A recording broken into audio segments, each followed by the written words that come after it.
গৰুজনীক ভালদৰে ঘাঁহখিনি খুৱাই দিবি, নহ'লে তাই গাখীৰ কমকৈ দিব।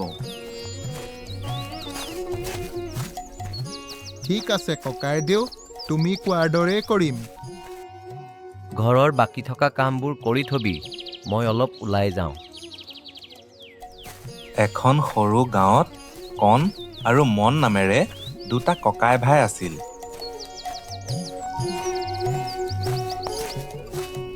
কণ বয়সত ডাঙৰ আৰু বৰ টেঙৰ আছিল। আনহাতে মন বয়সত সৰু, সৰল আৰু অকৰা স্বভাৱৰ আছিল।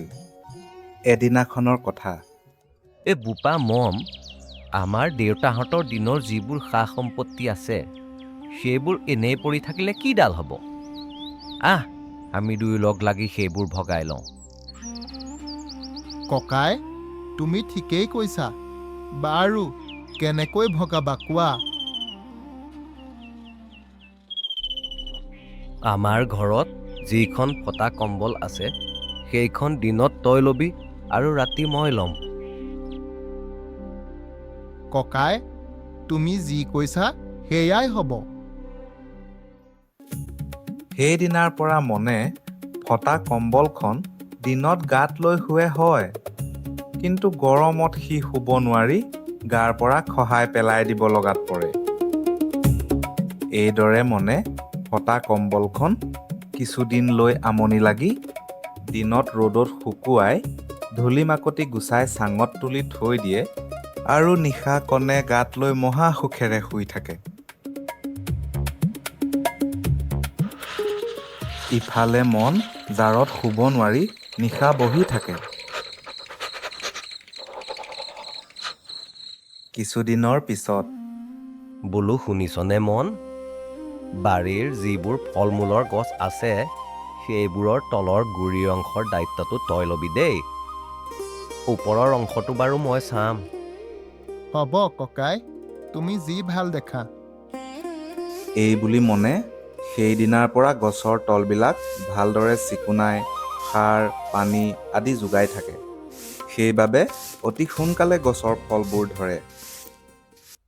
আৰু আনফালে কণে ফল মূলবোৰ ঘৰলৈ নি আনন্দেৰে খাই থাকে।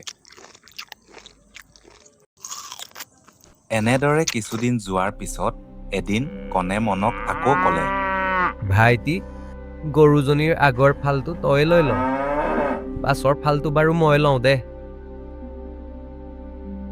মনে লাহেকৈ ক'লে, হ'ব বাৰু ককাইদেউ, তুমি যি কোৱা তাকেই হ'ব। সেইদিনাৰ পৰা মনে গৰুজনী ভালদৰে খুৱাই বোৱাই ভালকৈ বান্ধি মেলি ৰাখে। ইফালে কণে গাখীৰ টুপি খীৰাই নি খাই থৈ গ'ল। এনেকৈয়ে দিনবোৰ পাৰ হ'বলৈ ধৰিলে। এদিন গাঁৱৰে গছ এজোপাৰ তলত মন বহি থাকোঁতে এজনী বুঢ়ীয়ে তাক দেখা পাই সুধিলে, বোপাই, ইমান মন মাৰি কিয় বহি আছা?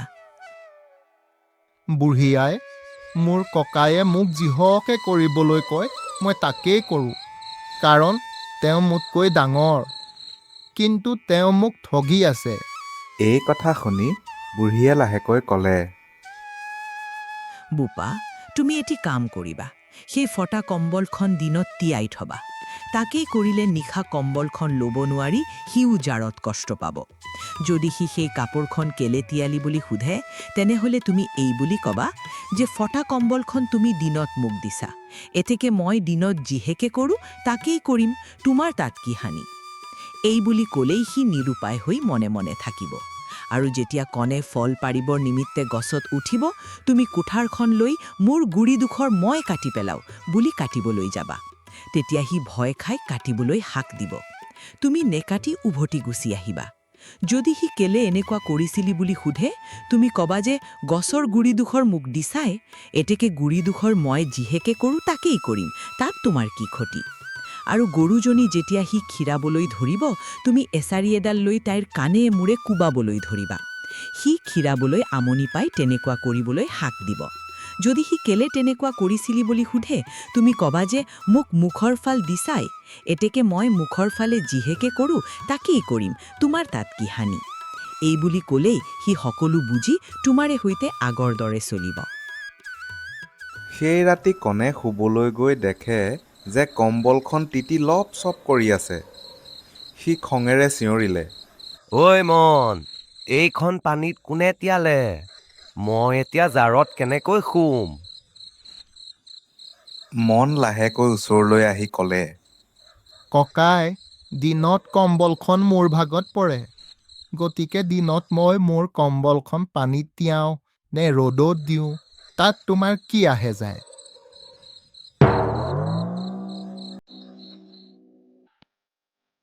এই ঘটনাৰ দুদিনমান পিছত কণে গছত উঠি লাডু খাই থকাৰ দৰে ফল খাই আছিল।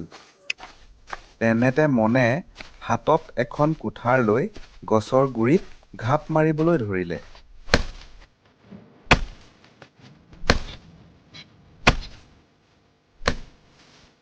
কণ ভয়তে চিঞৰি উঠিল, ঐ মন ভাইটি কি কৰিছ গছজোপা কাটি দিলে মই দেখোন পৰি যাম ককায়েকৰ চিঞৰ শুনি মনে ক'লে, কণ ককাই গছৰ গুৰিডোখৰ মোৰ মই মোৰ গুৰিডোখৰ কাটি পেলাওঁ নে ৰাখোঁ সেইটো কিবা মোৰ কথাহে তাত তোমাৰ কি ক্ষতি অকৰা ভায়েকৰ কথা শুনি কণ আকৌ চিঞৰি উঠিল।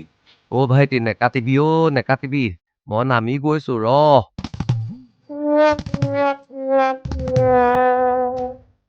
কেইদিনমানৰ পিছত এই সকলোবোৰ পাহৰি কণে গৰুজনীৰ গাখীৰ খীৰাবলৈ লৈছিল। সেই সময়তে হাতত এডাল এছাৰি লৈ মন উপস্থিত হ'ল আৰু গৰুজনীক কাণে মূৰে কোবাবলৈ ধৰিলে। তাকে দেখি কণে চিঞৰিবলৈ ধৰিলে, ঐ লৰা গৰুজনীক আকৌ কিয় মাৰিছ তাই গাখীৰ নিদিয়া হৈছে মোকো গুৰ মাৰি দিছে মনে উত্তৰ দিলে, ককাই গৰুজনীৰ মুখৰ ফালটো মোক দিছা মই মুখৰ ফালে আদৰ কৰোঁ নে কোবাওঁ তাত তোমাৰ কি হানি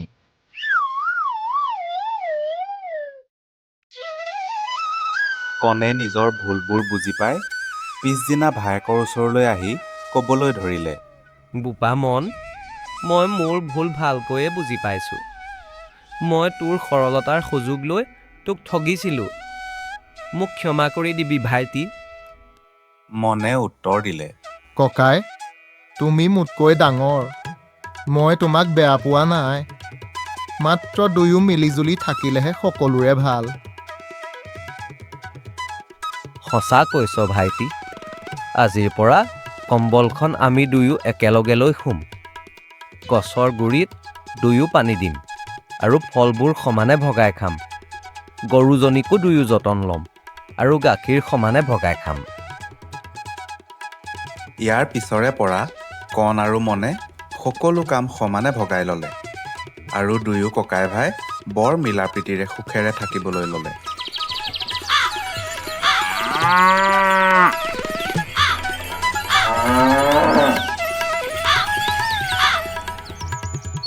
সাধুটো চাই যদি ভাল লাগিলে তেনেহ'লে ভিডিঅ'টো লাইক আৰু শ্বেয়াৰ কৰি দিব চেনেলটো ছাবস্ক্ৰাইব কৰি ল'বলৈ নাপাহৰিব আজিলৈ আহিছোঁ ধন্যবাদ।